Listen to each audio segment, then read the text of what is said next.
Olá, seja muito bem-vindo ao Conta Corrente. Enquanto borbulham da economia brasileira dados negativos até mesmo nas vendas do varejo, o comércio eletrônico parece ser um oásis que ainda cresce a 2 dígitos. O que acontece nesse setor? Quais são os modelos de negócio e estratégias adotadas? O que está no horizonte do e-commerce brasileiro? De que forma você pode aproveitar esse filão para aumentar sua renda, ganhar dinheiro? O Conta Corrente especial de hoje fala sobre tudo isso. Nesse primeiro bloco, a gente recebe o Flávio Jansen, presidente da Locaweb, e o Estélio Tolda, vice-presidente do Mercado Livre. Sejam muito bem-vindos ao Conta Corrente, um prazer receber vocês aqui. Quero começar com os dados da economia. A gente sabe que o Brasil vai ter um PIB negativo esse ano, as vendas no varejo estão apanhando, mas os dados do primeiro semestre do comércio eletrônico mostram um crescimento de 16% no faturamento, 18,6 bilhões de reais, aumento do ticket médio. É um setor imune à crise? O que vocês estão sentindo no negócio de vocês? Estélio, começando por você com o Mercado Livre. Bom, obrigado pelo convite, antes de mais nada. Grande prazer. O que a gente tem visto é que tem fatores que estão por trás do crescimento que independem do momento macroeconômico pontual, né? E aí a gente fala, por exemplo, da baixa penetração de internet no país. A gente está falando de pouco mais de metade da população hoje que tem acesso. Dentro dessa metade, mais ou menos metade disso, então 25% do total já fez uma compra online. Ainda é muito pouco, ainda tem um potencial enorme de gente que está começando a consumir online. A gente está vendo também o pessoal que nunca que compra no varejo físico migrando para o online, né? Então esse também é outro movimento interessante. Quando a gente fala de penetração do varejo, no Brasil é da ordem de 3%, 4%. Nos Estados Unidos é 12%. Então tem um potencial ainda muito grande também de trazer gente que nunca comprou ou que compra no mundo físico para o online. Então, esses fatores, né, essa série de fatores, eu acho que são o que estão por trás desse grande crescimento do comércio eletrônico. Flávio, o que você tem sentido na Locaweb? É ano de crescimento ou é ano de crise? Bom, obrigado também pelo convite, né? Na Locaweb a gente consegue ver os dois mundos, né? Porque eu tenho um setor que é super dinâmico, né? Comércio eletrônico, em vários produtos, né? Comércio eletrônico é um deles que tem crescido de forma fantástica, até a gente tem crescido um pouco mais rápido até que o crescimento só do mercado, né? E por quê? Vem de onde isso? Esse crescimento? Vem muito de pessoas que querem empreender. Eu acho que a própria crise leva pessoas a buscar abrir sua própria loja.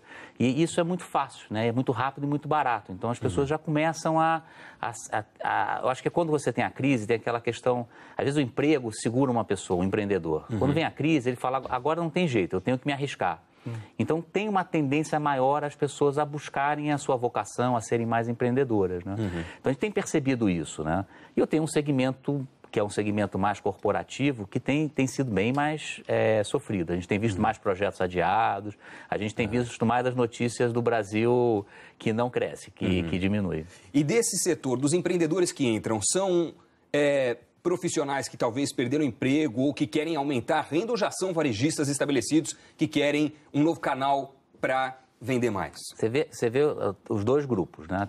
Tem varejistas que já estão lá e procuram, querem montar uma loja. Geralmente até eles buscam fazer um projeto um pouco maior, né?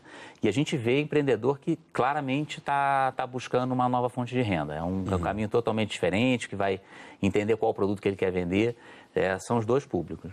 Bom, vocês têm dois modelos de negócios diferentes, em que se pese aí as diferentes linhas internas, por exemplo, da Locaweb. Mas vamos falar para quem quer vender, quem quer usar o comércio eletrônico como uma forma de ganhar mais dinheiro. Vocês, do Mercado Livre, têm um shopping online, né? Um marketplace. E vocês têm as ferramentas para que a pessoa possa fazer uma loja independente, autônoma. Quero entender um pouco melhor a estratégia de cada um. Como é que você explica, Estélio?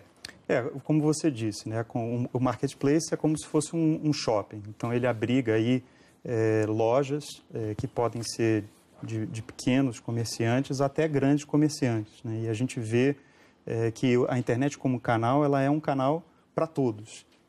Esse é um aspecto até interessante, porque a gente até fala que a gente democratiza o comércio eletrônico. Hoje oferece uma vitrine para quem quer vender, seja qual for o seu tamanho. E o Mercado Livre é isso, né? Sem muitas barreiras, você consegue anunciar os seus produtos, você paga uma comissão se você vender. Hoje a gente tem trazido também uma integração dos meios de pagamento e também da logística, isso é um aspecto importante, a gente pode falar um pouco mais sobre isso. Mas, basicamente, é isso. A gente oferece uma vitrine que tem 31 milhões de visitantes únicos por mês. Então, esse é um outro também aspecto muito importante. Como que você faz né, a tua loja se destacar nesse mundo aí tão grande que é a internet? Então, você faz uma porteira onde muita gente vai e você é mais um ali no corredor. Exatamente, mas isso é um aspecto importante, claro. Né? Porque a gente também tem uma ferramenta que é para a criação de lojas, que também é muito simples de você colocar ela para funcionar, inclusive com pagamentos integrados, mas aí tem sempre o desafio, como que eu faço né, essa minha loja aparecer nesse mundão aí de tantas lojas. Flávio, defende seu peixe aí. Por que é mais interessante abrir uma loja autônoma e não entrar num shopping? São complementares, porque o que acontece? O meu público é alguém que quer contratar a plataforma e eu ofereço integração com o Marketplace. A gente oferece integração com o Mercado Livre, a gente tem buscado oferecer integração com outros Marketplaces, porque na realidade ele precisa das duas coisas. Sim. Né? Sim. O que eu faço é, alguém quer focado mais na ferramenta, buscar alguém que é um prestador de serviço, que o nosso foco é prestação de serviço de plataforma, né? Serviço de internet. E vem comigo. Aquele que eventualmente ele quer ir para o Mercado Livre e vender 100% no Mercado Livre, ele vai direto no Mercado Livre. E vai ter o que vai estar fazendo negócio com nós dois. Eu acho que a gente vê até mais isso, né? Então, até esse conceito que se fala de multicanalidade, né? De você não estar só num canal. Esse conceito, inclusive, também se traduz do mundo físico para o mundo online. Multicanalidade quer dizer que você, em alguns casos, tem uma loja física, você vende no Marketplace, você vende na sua loja online. Então, isso é uma coisa, eu acho que está se consolidando cada vez mais no varejo. Para a gente entender em cifras do que a gente está falando, quanto custa, por exemplo, entrar no Marketplace, no shopping online? Quanto custa abrir uma loja autônoma usando as ferramentas que a Local Web oferece? A gente não tem custo de entrada, você não paga para anunciar, tem opções em que você paga somente uma comissão de venda, que por volta dos 10%. Quando você efetivamente vende. Isso inclui, inclusive, o meio de pagamento. Então, é 10% puro. Né? E é isso. O que você obtém aí do Mercado Livre é essa vitrine enorme. O que a gente fala. Testar não custa nada, basicamente. E essa é uma barreira muito pequena, muito baixa. Por isso, a gente tem visto também que o número de vendedores ele continua a crescer ano a ano, mês a mês, de uma forma regular. E, Flávio, quanto custa ter acesso às ferramentas para montar hoje um site eficiente de vendas? A nossa loja de entrada custa R$ 79,00 por mês, que é a mais contratada. Isso oferece o quê? Meio de pagamento, estrutura, layout? Para quem não tem intimidade assim com a internet, como consegue montar uma loja efetivamente no ambiente virtual? Você consegue já sair com a loja com meio de pagamento integrado, né? E aí vai pagar uma comissão que é menor do que a comissão no Mercado Livre, né, que é usando o checkout da própria loja, e você já pode instalar o seu próprio layout, já pode sair vendendo no dia seguinte. É que assim, as pessoas falam assim, é muito fácil a plataforma. Né? Na realidade, para vender, você tem uma preparação que a pessoa tem que fazer, que é escolher corretamente o produto, pensar como é que vai ser a entrega, pensar como é que vai ser o público. A gente sempre diz, olha, tem uma série de outras coisas que são bem mais difíceis. Agora, para você sair vendendo, dia seguinte. Pois é, os empreendedores entrantes nesse mercado erram mais onde? Qual é o maior pecado deles? Tem vários possíveis erros, né? Não, tem vários. O Flávio tocou em alguns deles. Né? O primeiro momento é a questão de comprar. E comprar bem já te coloca bem à frente. Né? Se você consegue se diferenciar, você encontrando um produto que é diferente. Em alguns casos, você é o fabricante e você consegue vender online. Só isso já te diferencia do resto. A questão de preço, sem dúvida, né, para você também ter uma margem interessante. Então, comprar é um aspecto muito importante. Talvez o aspecto mais fácil é o que a gente oferece aqui, que é você colocar uma loja no ar. Isso, hoje em dia, tem um custo baixo. Em alguns casos, não tem um custo de entrada, tem a comissão de venda. Esse é o mais simples. O outro, acho que grande ponto muito importante é o pós-venda. Né? E aí você tem a questão da logística, que ela é muito importante. Tem a questão do atendimento que você presta. E isso, inclusive, a gente ressalta isso muito nas nossas conversas com esses empreendedores. Você consegue competir, né, em pé de igualdade com os grandes varejistas ao oferecer um melhor serviço. Mais até do que o preço propriamente dito. É claro que o preço é um fator, mas muitas vezes você consegue se diferenciar você oferecendo realmente aquele serviço premium, né, como no seu pós-venda. Flávio, você, na sua experiência, vê os fracassos do comércio eletrônico emergindo de onde? De quais falhas? Eu acho que é a preparação, né? É achar que o mais difícil é colocar um produto à venda, né? O mais difícil é toda a preparação, você ter como o Stélio colocou, o produto correto, comprar corretamente, lembrar que se você não vender, aquele dinheiro é perdido, então tem que girar o estoque que a gente fala, né? E saber que o pós-venda, ele não é só enviar o produto, né? De vez em quando você tem que receber de volta, tem que, né, uma devolução que a gente chama de logística reversa. Então existe um pouco, quer dizer, a pessoa tem que estar preparada e ela tem que pesquisar e buscar se preparar antes de começar a vender. Então, a recomendação, até tem uma série de pontos que você tenta colocar para o varejista que está entrando, né? Falar, olha, você tem que saber que esses são habilidades que você tem que ter certeza que você vai incorporar na sua empresa, né? E a habilidade de precificação do vendedor online? Porque a gente teve um aumento de preços, por exemplo, no primeiro semestre, segundo o índice FIPE-Buscapé, de 3,73% nos preços do comércio eletrônico. É um avanço menor, consideravelmente menor, que a inflação oficial. Sim. Esse empreendedor, embora seja pequeno, ele entende, ele consegue fazer uma gestão correta do preço, balizar pela questão de oferta e demanda? Como que ele se insere e como ele compete com gigantes como Submarino, Americanas e assim por diante? Hoje em dia existem ferramentas, inclusive cursos, para ensinar um empreendedor sobre isso. Então eu vejo que existe uma riqueza de informações e de material. A gente tem vários empreendedores que competem com grandes varejistas e o que eu vejo é que eles procuram sempre nichos, né? Eles procuram se diferenciar e não bater de frente com esses grandes varejistas porque eles não vão ter a escala para competir com esses grandes players, né? Mas é buscar um caminho e um caminho que os diferencia. É o que você percebe também? Não, é nichar. E é o serviço, né? O Stélio colocou. Você tem que ter um serviço muito bom, ter capacidade de ter serviço personalizado, coisa que o grande não vai conseguir, o grande é mais padronizado, né?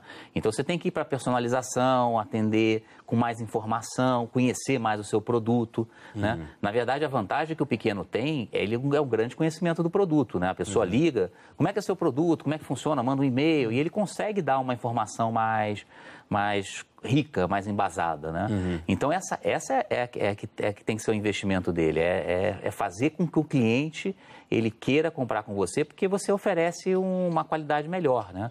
É por aí que eu acho que é o caminho. E quais são os segmentos dentro do comércio eletrônico que vocês veem como mais promissor no Brasil atualmente?